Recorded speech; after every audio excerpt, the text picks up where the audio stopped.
Hey everyone, it's Peter Kerr from Daydream Nation, and today I've got two special guests to the channel. I've got Joe B and I've got Melissa Nee. Welcome to the channel. Thank you. Good to have you back. We are going to do a show where we talk about great concerts, bad concerts. So we're going to pick two of each, throw in a couple of honorable mentions. I'm sure we've got a bit of a long, extensive history with concert going. Yeah, we're just going to share some war stories. And so I'll throw it over to you, Mel. Let's start off with your best concert.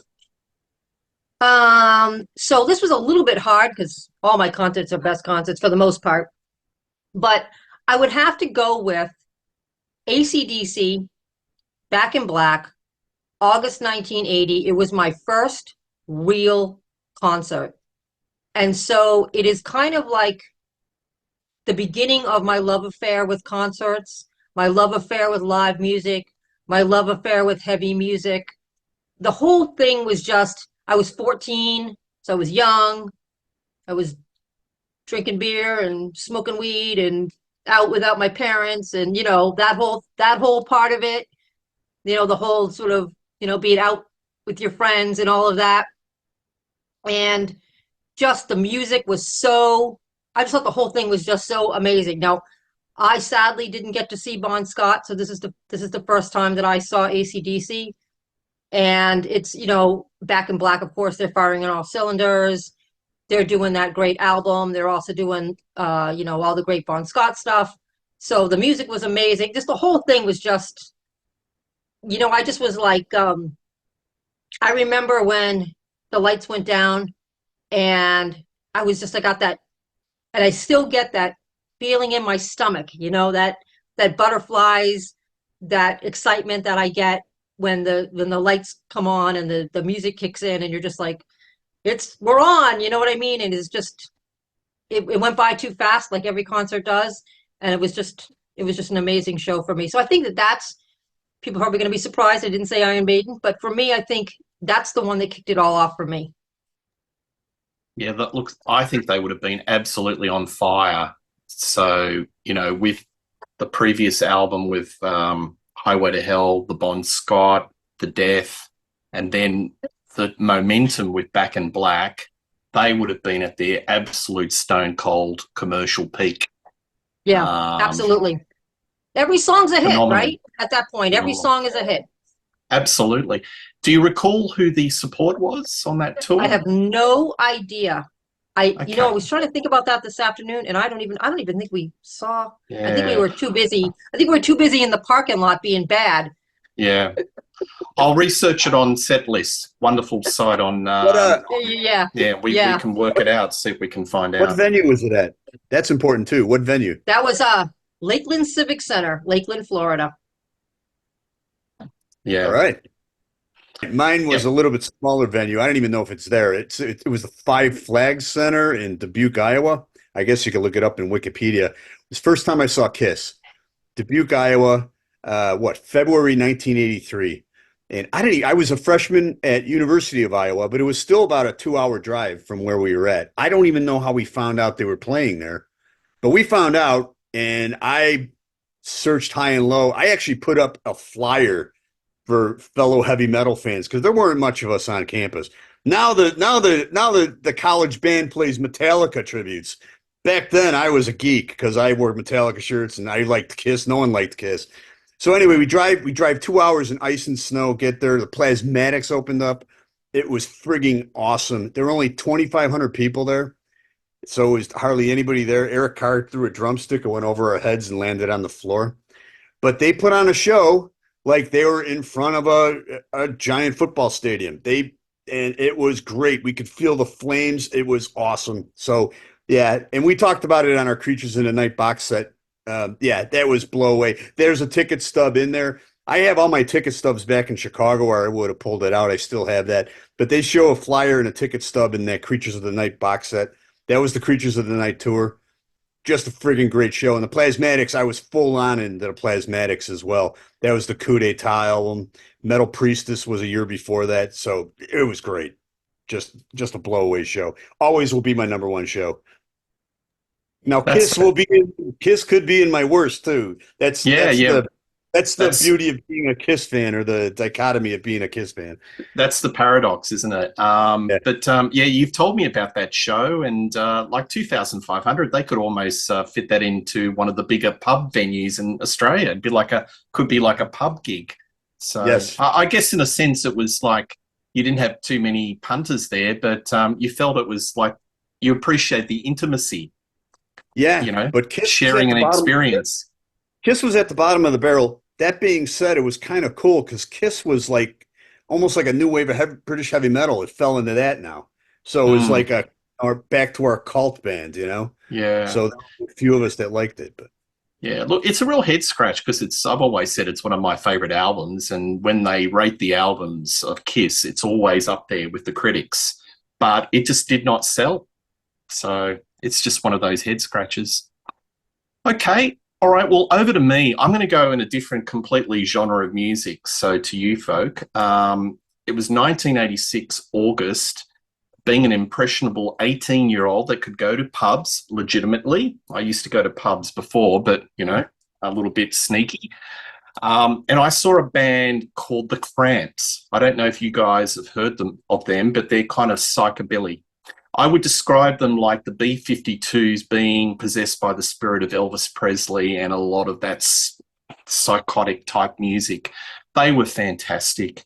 Lux Interior was like part Iggy Pop, part Bon Scott. He was just working the audience. He would be crawling up the speaker stacks. I even remember he had these gold, silvery Elvis pants. Lux Interior, she was just so sultry. She looked like Ginger out of Gilligan's Island, but just playing the guitar.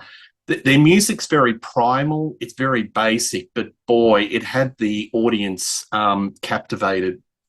And they played about 3 shows in a place called the Coogee Bay Hotel, which holds about 2,000. So it's like a pub. And there's this urban myth. I was there in August 1986 and I saw the Cramps. So it seems like anybody who used to go to gigs apparently went to this gig and saw the Cramps. So for me, just seeing bands for the first time and just seeing what performers can do and be outrageous and just not stare at their shoes. This left an impression on me. So therefore, I'd have to put this as one of my favorite gigs of all time, the Cramps. And they were promoting the Date with Elvis album. Definitely recommend it. I still listen to it to this very day. let me tell you something. I totally struck out with both you guys because I'm like, Melissa's going to say Maiden and Peter's going to say Blackmore. And I was way off. So It's just one of those things. One of yeah. those things. All right. Mel, what have you got? We'll do worst gig. Worst gig. We'll just take All them right, into so- good, bad, good, bad. So I'm from Boston, and the Cars are a very big band here in Boston. And I saw them at the Boston Garden in 1982, and it was amazing because they were a hometown band and, all that. I saw them in 1987, and it was a terrible show because they looked like they did not want to be there. They just looked, I saw them in Florida, and I was at the USF Dome in Tampa, the Sun Dome, and they were just standing there. They were like, they really felt like they made us feel like we were wasting their time. They played all the hits. They sounded fine, I guess. It was just like the vibe was so not electric. You know what I mean? Not like the Cramps, right? Not like they were happy to be there and they were putting on a good show and they really wanted to give you your money's worth. They seemed like they were just going through the motions. I don't know if they were fighting with each other. I don't know what was going on in the back, in the background, but they just I mean, they're kind of known for not being really like an exciting band anyway. Like, they kind of just stand there and play their instruments anyway. But it was just one of the lamest shows I'd ever been to. So that was behind the Door to Door tour, and that was a big flop. So you see, a couple of years earlier, Heartbreak City, multi-platinum, produced by Mutt Lange, had all radio hits, and then 1987, Door to Door, and it was a flopperoonie. And I've read a lot of testimonies that when they did that tour of America, it was like 25% full. It was almost at those Kiss levels with Creatures of the Night. So That was the what other thing, because the Sun Dome is fairly decent. I don't know how many people are in the Sun Dome, you think, Joe? Because I know you've probably been there. Yeah, like 10,000. It's called the Yuling Yeah. Center now. It's named after the Oh. bear. Yeah, it's on campus of South Florida. Yeah, University of South Yeah. Florida. Yeah. But I mean, it's not it's not an arena. It's not as big as the Garden or whatever. I mean, it's definitely, and maybe this is why they were upset, because it was a step down. You know what I mean? The album didn't do particularly well. They were playing in smaller venues. The place was not full, and after that, people were just like, yeah, we're all set with these people. So I mean, I think Yeah. all around, nobody wanted to be there. But you're right. I was talking to somebody else about that, and they were like, yeah, Cars was worst show I ever saw. And they saw them somewhere else. They saw them like in Michigan, I think, or something like that. And they were saying it was the same. They were just like not interested in being there. That could be a major factor because their commercial fortunes are waning, that it comes down to ego, and they, simply just don't want to be there. It's a big thing to swallow that, hey, we were playing 35,000 a couple of years earlier, and now we're only playing 5 or 7. That's a big sort of blow to the ego. But Yeah, the problem with that is, like, we paid our money, do your best, yeah. you know?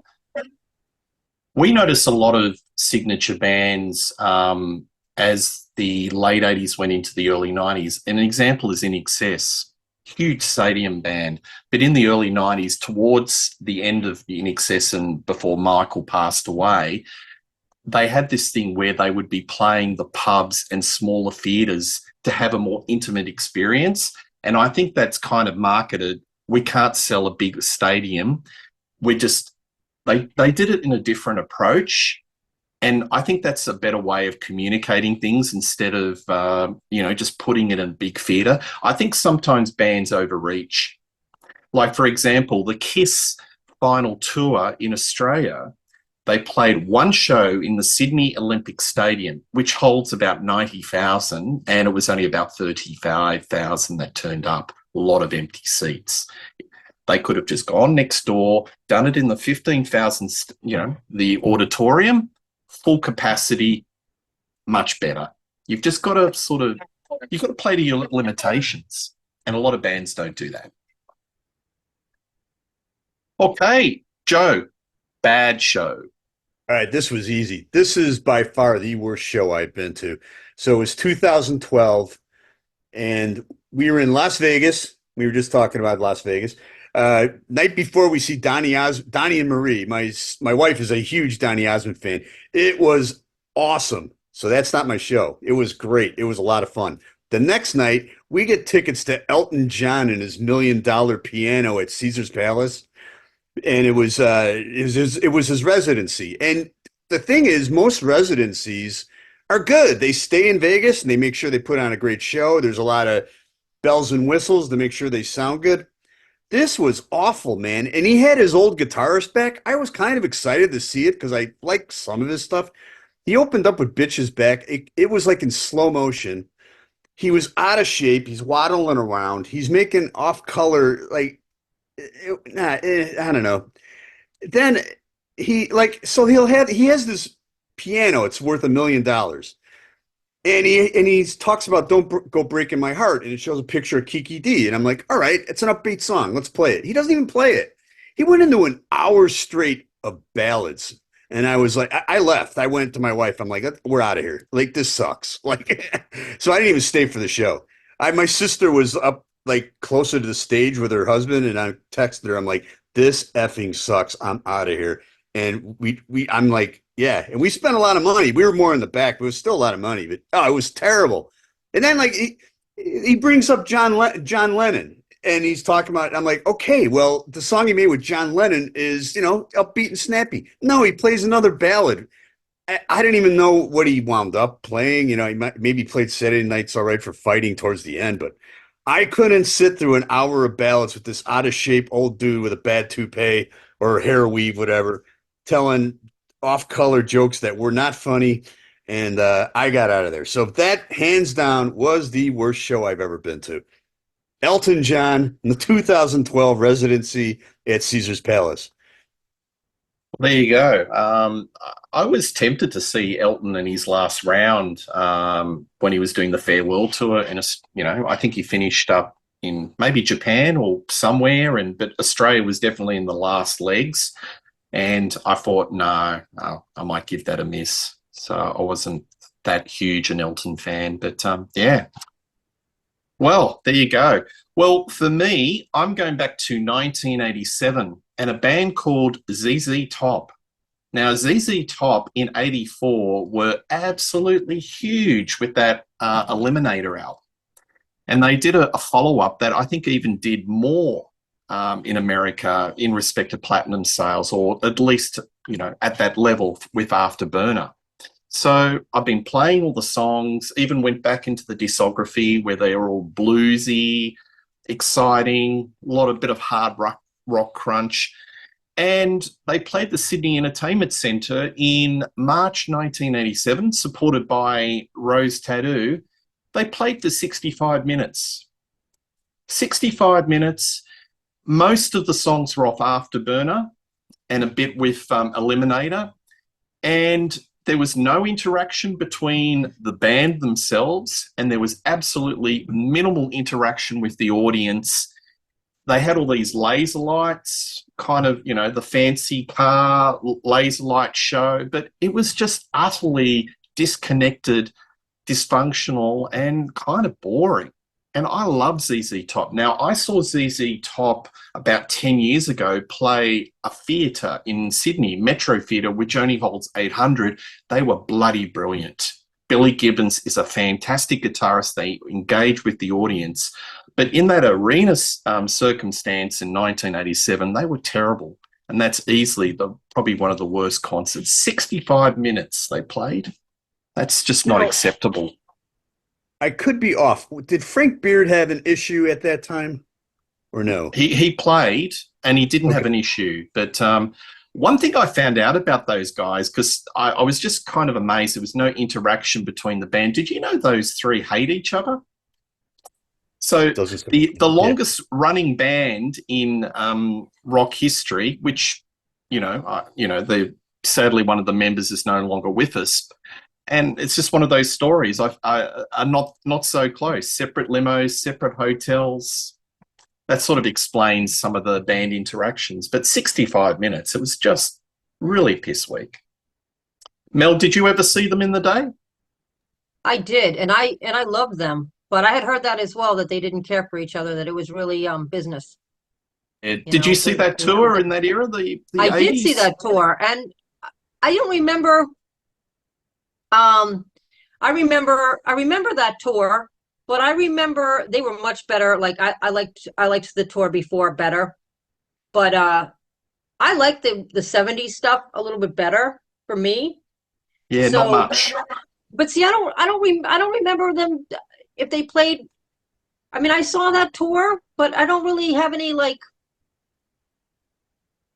recollection of how long they played or what. Yeah, It would have been at the Lakeland Civic Center again in Florida. Yeah, I liked the I mean, when I saw them the tour before, they were amazing. That was a fun show. That was the whole Eliminator thing, and with the guitars that spin around. Right. Well, I guess that's something that's always lingered with me. It's been a bugbear, but I think 65 minutes is you feel ripped off. Well, yeah, you're not getting any bang for your buck. No, you're not. And we had waited so long. This is the first time they'd ever played Australia. And we were kind of bands would do Japan and come down to Australia, but it would be always at the end of the world tour, except there are some exceptions, like Deep Purple, that, we started. And they just seemed tired. And yeah, I just think 65 minutes is a bit shortchanged. I mean, I saw Midnight Oil's final concert and they played 3.5 hours, and you didn't feel like it just went like that. 65 minutes is unacceptable. Okay, over to you, Mel. Good concert or best concert? What's your number two pick? I think my number two is going to be the Rush R40 tour, which ended up being their final tour, which they didn't bill it as farewell tour, but it ended up being their farewell tour. I saw it at the Boston Garden. They don't have an opening act. They played, talk about like 3.5 hours. Of course, most people know by now that it was a reverse retrospective. They started out with Clockwork Angels and they went all the way through, and the very last song that they did was Working Man. And they were just on fire. Now, this is before, Neil gets sick and all of this. And they were just firing on all cylinders. They pulled out deep cuts. The stage set was amazing, and how they just kind of like recreated tours that I had seen, going all the way back. And it just brought so many memories back for me for seeing them over all of those years and just all of those songs and everything. And I was just reading Geddy's book, and he talks about the R40 tour, and it just made me remember just how amazing that tour was and how glad I am that I went and saw it, because it was just completely outstanding. I mean, and they sold out the Boston Garden, and rightfully so. And it was just amazing. Everything about it was amazing. The set list, the stage settings, the musicianship. They looked like they were having fun and they were enjoying themselves and they were entertained, and they entertained us. And it was just, if that's the way you're going to go out, if that's the last time to ever see a band, that's the way you want to do it. Well said. And unfortunately, I'm a huge Rush fan, but they never came down these parts. They were they never never big. came there. No. So if they came down, they'd probably play a theatre, but, why would they come down and play a theatre when, they can just tour America and England? But yeah, that's a big regret. Anyway, Joe, your number two great concert. Number two is Mel's same show on that same tour, and she described it perfectly. It was awesome. And that was before I was going to Wiki Setlist. So I'm like, what's going on? And then like partway through, I'm like, they're going reverse chronological order in their set list. So I'm going to go to my number three in honor of Melissa. My number three show is Iron Maiden, Chicago, 1982, first American show with Bruce Dickinson. It was awesome, man. And that what made it even better is like every friend I had in the whole Chicago area went with me and were there. So there was like a group of 20 of us, and it was great. We did the cheers from the Diano, and Bruce was blown away. Bruce still references it when he plays in Chicago. He's like, Chicago's always a special place to me because this was my first show in the States. There was a fest called Chicago Fest. In fact, on my channel, I'm going to be interviewing a guy who did a book on the radio station, The Loop, WLUP, that organized all this. And that was at the old Navy Pier when it was still a dump. It's becoming a dump again. But anyway, that's beside the point. But no, then they redid it. But yeah, they had the Chicago Fest, and they had big name acts like Journey played there, Cheap Trick. Well, Cheap Trick was big in Chicago. But they had like on the side stages, the rock stages, they had Iron Maiden play their first American tour with Bruce, first American show. They had Scorpions play their first American show on one of their stages. They had Joe Perry Project. I mean, it was great stuff. But this show was great. I didn't know, when Bruce first joined the band, I was kind of like, because I loved Samson, Shock Tactics, and I loved Paul Diano, so I was like, I don't know. But then Number of the Beast came out, and the rest is history. But this show is awesome, man. And they played all the stuff. They played Wrathchild, they played Killers, plus the stuff off of Number of the Beast. All my friends were there. I was just about to go to college a couple weeks later. Excellent show. That was my number three, but you stole my number two. So in my honor, I'm going to give you my number three, which is now my number two. So there you go. Thank you. I have a question for you about that show. Did they have an opening band? They had an Do they- opening band and they were destroyed. That was another thing that happened a lot at Chicago Fest. A couple years before, I saw Alice Cooper, and he had some guy named Billy Squire got bombarded off the stage. Iron Maiden, they had a punk band. Local punk band. I couldn't even tell you what they were. They threw everything and anything at these guys. And then the guy was so pissed off, he pulled out a Bible and started reading from the Bible, and people just started throwing more shit at him. And it finally ended. Yeah, it was brutal. Yeah, that's what used to happen. You know what's funny? I saw that tour, and they were the opening act. They opened for 38 Special on that tour. Yeah. In Florida. Yeah. Good Lord. 38 Special. And what happened to 38 Special? Nothing. Because I saw that show in Jacksonville, in Tallahassee, and 38 Specials from Jacksonville. So there was a lot of people there to see 38 Special. Yeah. Probably more people there to see 38 Special than to see Iron Maiden. But I mean, back then 38 Special was huge. I mean, 1982, 38 Special was massive. They were on the radio every 5 minutes. Yeah. Who? Sorry, they didn't translate across the Pacific Ocean. But that's an interesting topic. Bands that were support that take over. Well, I mean, then the singer many. took over his brother. Now he's Leonard Skinner. The singer took over his brother's job in Leonard Skinner for now like 30 years, right? Yeah, yeah.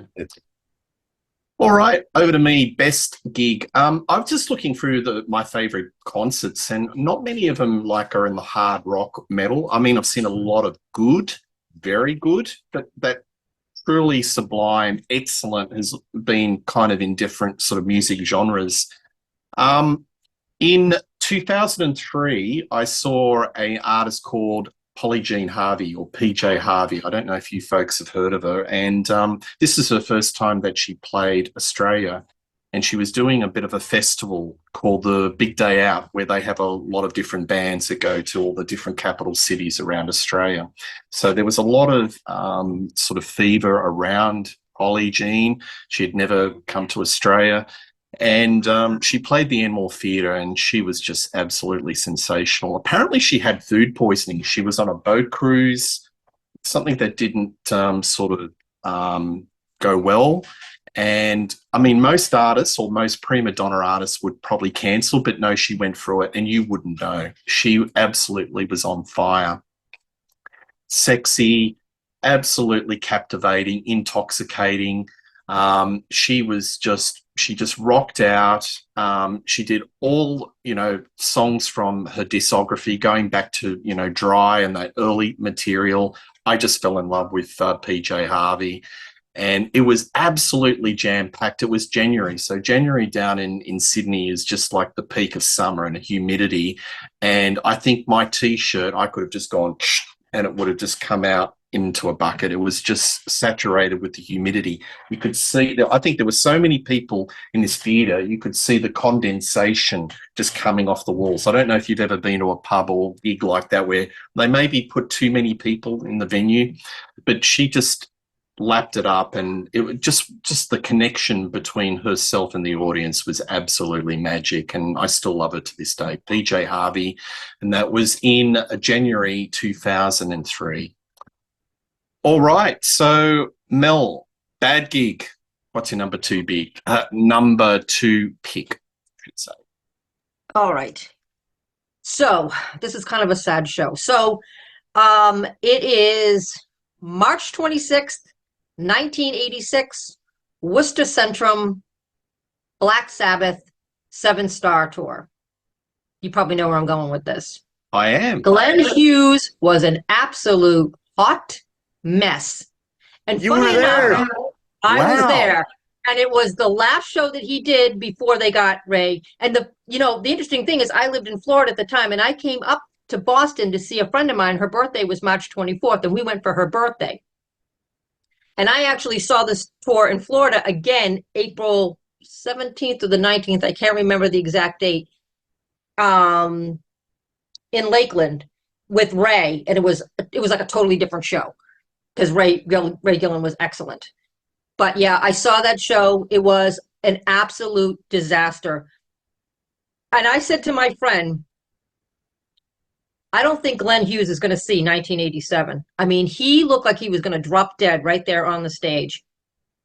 And I know other people had saw the tour. I think it was the day before, the 2 days before in New York, and it was the same thing. It was just absolutely an absolute horror show.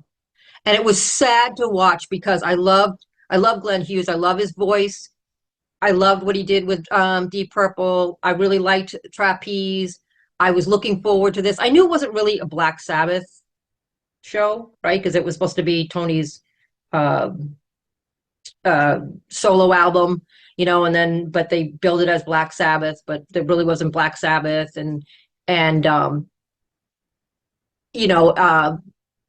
Appice, of course, was on drums, and it, the whole tour was a hot mess. I mean, Ray came in and I think he did his best, but Tony Iommi wasn't in a good spot either. But he was not anywhere close to, or at least he didn't appear to be as close to like dropping dead that night as Glenn Hughes did. He sounded awful, and he couldn't hold his head. He was just, it was so painful to watch. It was like watching somebody die in front of you. Like I honestly was just waiting to hear the news that he had passed away. It was just awful.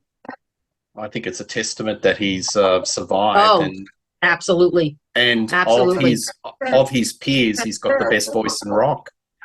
Still, yeah. Absolutely. I mean, he came out the other side, and I've read articles, where he's embarrassed about that whole period, and he feels shameful. I mean, I guess he had a fight with somebody, a crew member, and supposedly he had a black eye and a bloody nose, whatever, and they were putting makeup on to kind of try to cover it. He was just a mess. He was just a mess.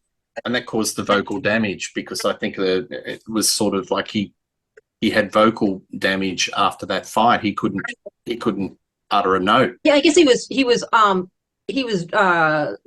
swallowing blood. And then he was doing so much coke that his nose was all messed up and causing, problems nasally, and the whole situation. I mean, we didn't know about the fight back then, obviously. We just knew that this guy was completely effed up and just a hot mess, just an absolute hot mess. And it was terrible to see. It was just terrible to see that. And the thing that was really sad about it was, I'm a massive Black Sabbath fan, and I love Tony Iommi, and I was already sad about the fact that it wasn't kind of really Black Sabbath to start with, and it was sort of, the band was sort of, on a downward spiral and kind of imploding, and it was really sad for me to see that in the first place, you know what I mean? And then just to see this was just like, oh my God, like sad. So vocally that night, was there any moments? There was, the whole thing was just, I remember we were on the floor, and I remember just my friend Linda and I just standing there, just looking at each other like, are you serious right now? I mean, it was horrible. It was horrible to watch. It was like watching a slow motion train wreck or something. It was bad. Not good. Yeah. Well, there was a rumor that Ray Gillen was on the side with a microphone. Yeah. Yeah. Well, so there was something, and people were saying that Jeff Nichols was doing doing a lot of the vocals, that there was some like lip syncing going on, but you couldn't really, I mean, the whole thing was just a mess. Do you know what I mean? Like, I don't think there was like any way of really salvaging it.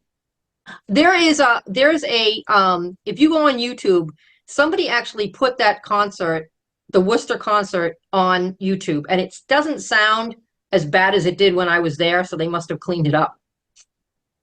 Yeah.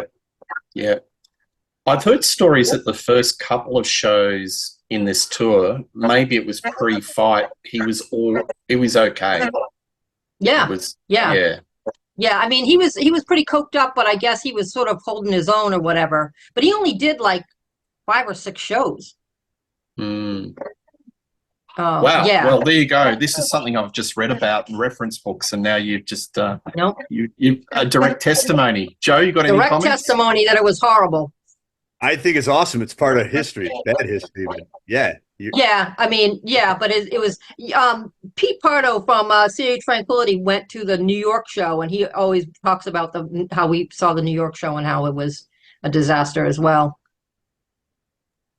All And right. nobody was really surprised that he got pulled. You know, it was like, oh, they got to do something. You know what I mean? They got to do something. And that's one of the reasons why I went in Florida. I was like, oh, they got, and I didn't know who Ray Gillen was at the time. And I was like, oh, I got to go check this guy out. Yeah, whole different rabbit hole on the Ray Gillen story, but yeah, you got to see Yeah. him. That's fantastic. All right, Joe, bad concert. Yeah, this was pretty easy too, and I still am pissed off to this day. So Motorhead Ace of Spades was a game changer for me. When I heard it, I was down in the dumps with my music. This band blew me away. That album is one of my favorite albums of all time. No Sleep Till Hammersmith comes out. It's one of my favorite live albums of all time. I'm seeing they got this lighting rig that looks like a bomber. It's the bomber. It's after the song. It's, it goes like it flies, and so they have a show coming to Chicago. Iron Fist gets released, and it's good, but I'm like, okay, I'll cut them some slack because they just released one of the greatest albums of all time, one of the greatest live albums of all time. This is good, but still, I was so pumped to see them. So we get in. It was at the Aragon Ballroom in Chicago. This is 1982. Tank opened up, which was a pretty good new wave of British heavy metal band. And so then all of a sudden, Lemmy comes on stage, and this dude and Filthy Animal, and this dude in pink spandex, pink hair, and ballet slippers comes on stage with a Gibson guitar, Les Paul, and we were like, "What is this?" And they only played a half hour, and they didn't even use the bomber rig. It was Brian Robertson from Thin Lizzy, and it was the second show after Fast Eddie quit. He quit in New York, I believe, and they came to Chicago, and I was pissed. I'm still pissed. They made up for it. They played, on the Orgasmatron and all this. They came back and brought the bomber rig back and everything. I don't care. That was such a letdown. It sucked. Motorhead, again, Motorhead's a band, not as much as Kiss, but it brought me some pleasure and pain over the years. But yeah, that's for sure my number two worst show. I can't. I'll go on and on. I still get all hot and bothered and angry about it because they just brought Robbo in and said, okay, you got to learn. He goes, I'm only going to learn a couple songs. And he admitted he didn't even like playing the Fast Eddie stuff, which has always been a gripe of mine. Like when we talked about Van Hagar, right? Sammy didn't like the David Lee Roth stuff, but at least they played 2 hours. This is a half hour. This is awful. And they didn't use their lighting gig. They had this giant, at the time, it appeared giant to me, but they had the bomber lighting rig and they didn't even turn it on. It was just a bunch of steel. So yeah, that's for sure my number two worst show. Sorry, Lemmy, rest in peace, but unforgivable. Yeah, I've seen Motorhead a few times, and they never fail to disappoint. But that sounds like taking the piss, doesn't it? Yeah, Pardon the Aussie expression. and the thing is, like, Brian Robertson, like, didn't look like that in Thin Lizzy, and then all of a sudden he went for this like neo punk look or something, and it was just bad. I saw him on the next tour too, Another Perfect Day, and they played a smaller venue, and it wasn't Mm, that long.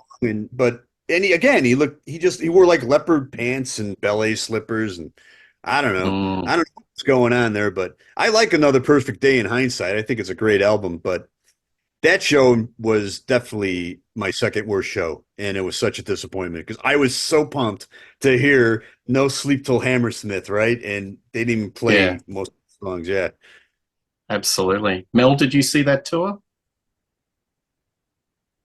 I did. And yeah, Brian, Robbo didn't fit in that band at all. But they played longer than half an hour.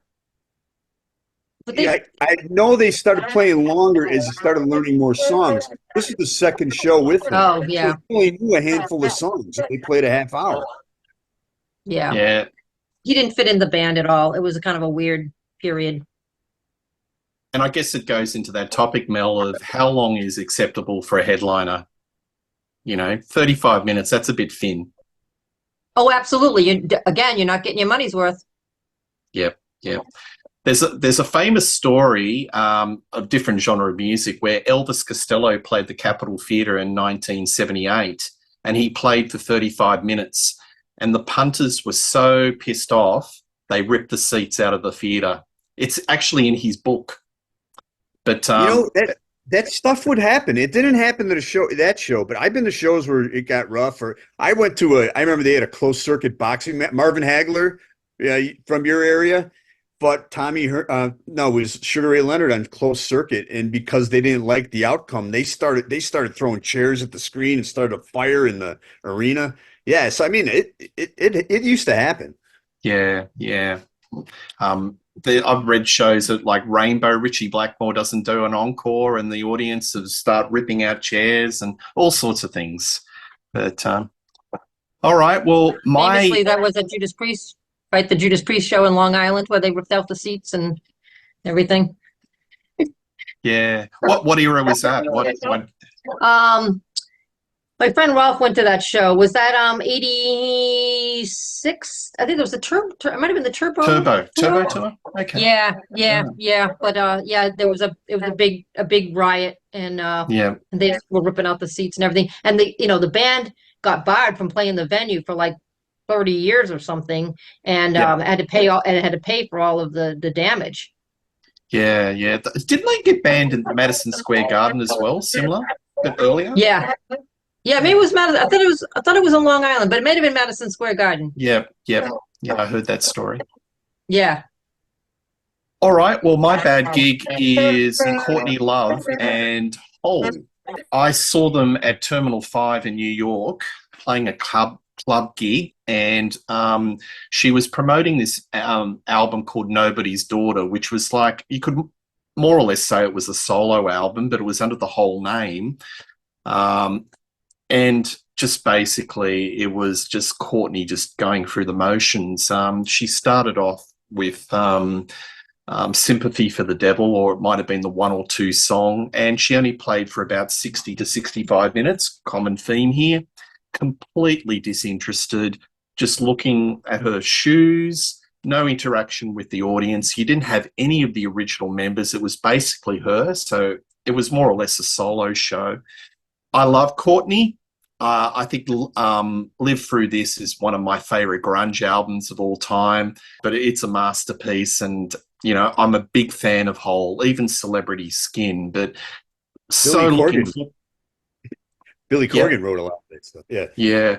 So looking forward to this, being overseas, and she was just going through the motions. But I heard that she did a show in maybe Boston or Jersey where she was playing for 3 hours, but it was an absolute train crash where it would be like her shouting abuse at the audience, and a lot of the audience just left. She was meandering. So she seems to oscillate between very brief, no interaction, to car crash, let's stretch it out to 3 hours and just do a lot of spoken word pieces. So what year was this? Again? This was in 2011, March 2011. Right, yeah. Have you ever heard on YouTube they have an isolated mic of her? Ooh, an isolated mic and guitar? Oh boy, it is bad. Yeah, everything's out of tune. Can't sing. Yeah. Mate, on record, she sounds spick to me. But live, I've just read stories. What about you, Mel? Have you ever seen Courtney and Hole? I saw them in Denver, Colorado in 90, 99? And that was Live Through This came out. So was that 91? What year was that? And they played at the Gothic Theater, and it was fine. I mean, the thing about like grunge shows is they were, for somebody who likes heavy metal and likes more high energy shows, I always thought they were kind of boring. You know what I mean? It was fine. They played all their songs, and there wasn't a little, and she seemed nice enough to the audience, but it wasn't like, I wasn't super entertained. You know what I mean? Like a Kiss show or an Iron Maiden show, or, any kind of show where they're interacting with the audience or whatever. I thought that was just kind of the shtick, right? They're kind of like, they don't really care, right? They don't. Yeah, but that brings up an interesting point, because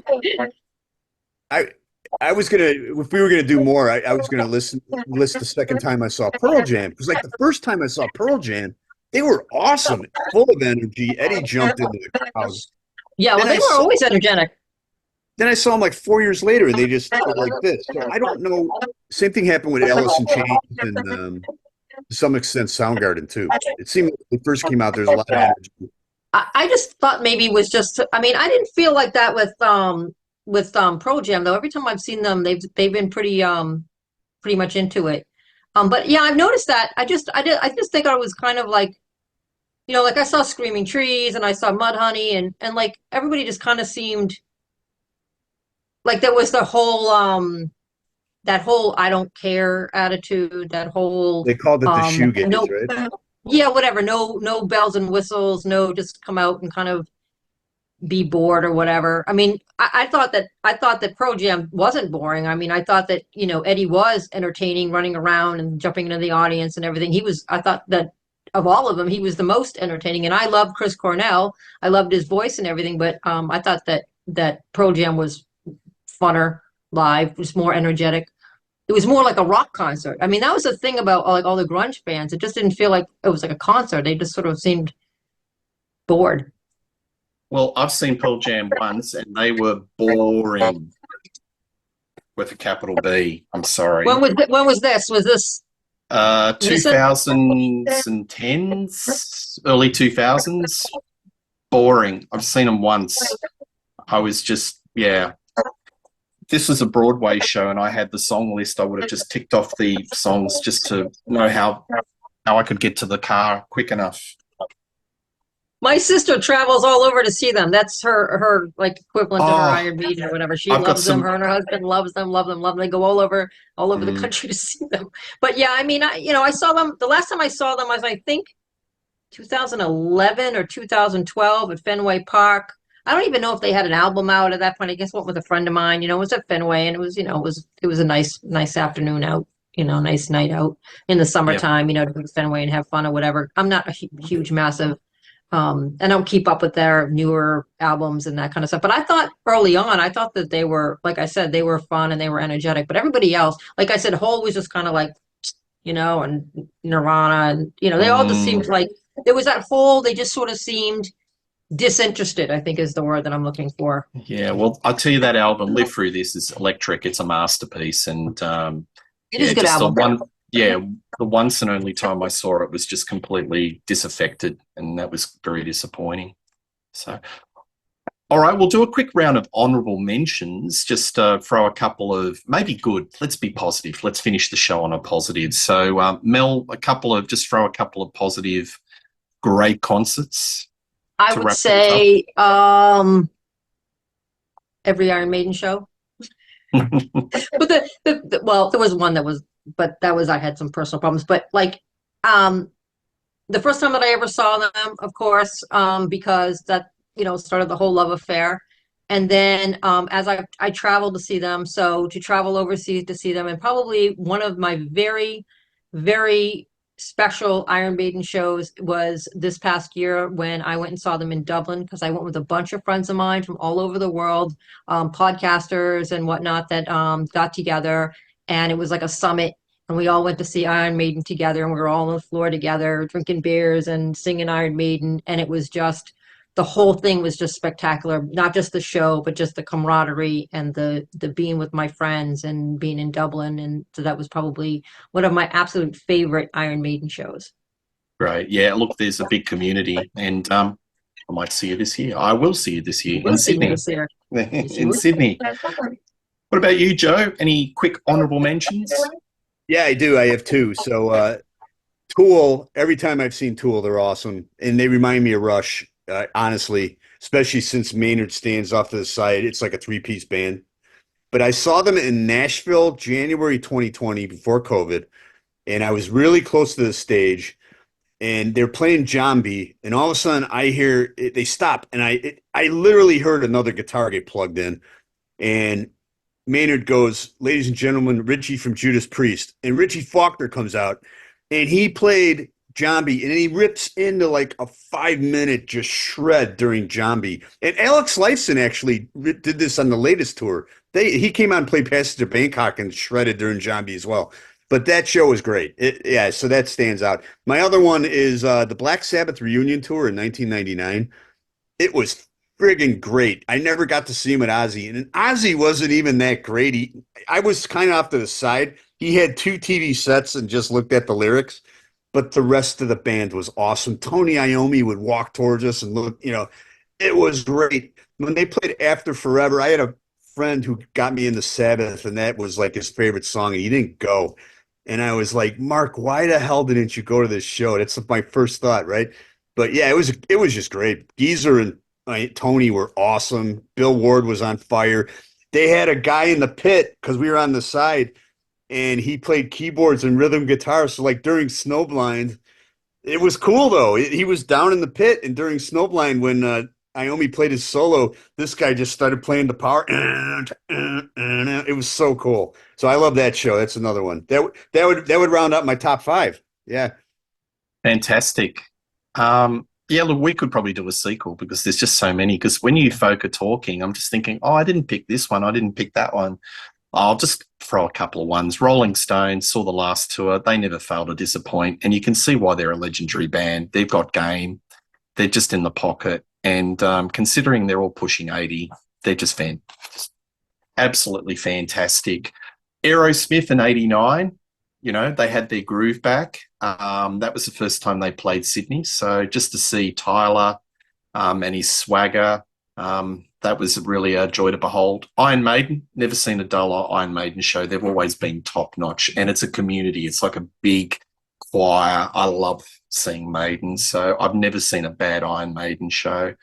Look, there's so many more, but there are a couple that bring to my attention. So, all right, Joe B and Mel, thank you very much. You can see Joe on Waste Some Time with Average Joe.